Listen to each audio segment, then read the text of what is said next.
दोस्तों, बहुत ही महत्वपूर्ण संदेश है। कृपया एक बार सुने जरूर। गैर हाजिर कंधे। विश्वास साहब अपने आप को भाग्यशाली मानते थे। कारण यह था कि उनके दोनों पुत्र आईआईटी करने के बाद लगभग 1 करोड़ रुपए का वेतन अमेरिका में प्राप्त कर रहे थे। विश्वास साहब जब सेवानिवृत्त हुए तो उनकी इच्छा हुई कि उनका एक पुत्र भारत लौट आए और उनके साथ रहे। परंतु अमेरिका जाने के बाद कोई पुत्र भारत आने को तैयार नहीं हुआ। उल्टे उन्होंने विश्वास साहब को अमेरिका आकर बसने की सलाह दी। विश्वास साहब अपनी पत्नी भावना के साथ अमेरिका चले गए, परंतु उनका मन वहां बिल्कुल भी नहीं लगा और वे भारत लौट आए।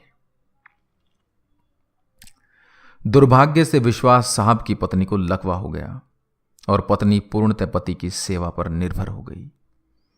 प्रातः नित्यक्रम से लेकर खिलाने पिलाने, दवाई देने आदि का संपूर्ण कार्य विश्वास साहब के भरोसे पर था। पत्नी की जुबान भी लकवे के कारण चली गई थी।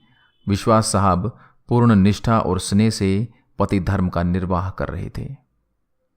एक रात्रि विश्वास साहब ने दवाई वगैरह देकर भावना को सुलाया और स्वयं भी पास लगे हुए पलंग पर सोने चले गए। रात्रि के लगभग 2 बजे हार्ट अटैक से विश्वास साहब की मृत्यु हो गई। पत्नी प्रातः 6 बजे जब जागी तो इंतजार करने लगी कि पति आकर नित्यक्रम से निवृत्त होने में उसकी मदद करेंगे। इंतजार करते करते पत्नी को किसी अनिष्ट की आशंका हुई। चूंकि पत्नी स्वयं चलने में असमर्थ थी, उसने अपने आप को पलंग से नीचे गिराया और फिर घिसटते हुए अपने पति के पलंग के पास जा पहुंची। उसने पति को हिलाया डुलाया पर कोई हलचल नहीं हुई।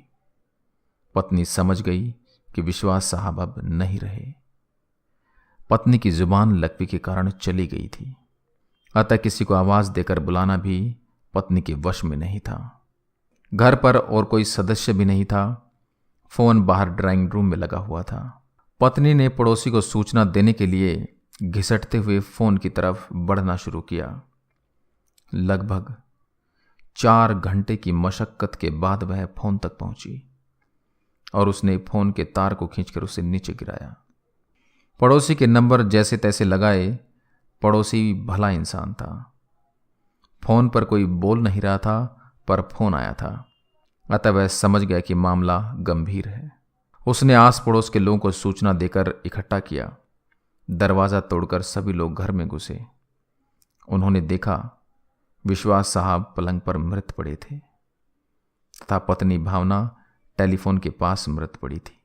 पहले विश्वास और फिर भावना की मौत हुई। जनाजा दोनों का साथ साथ निकला।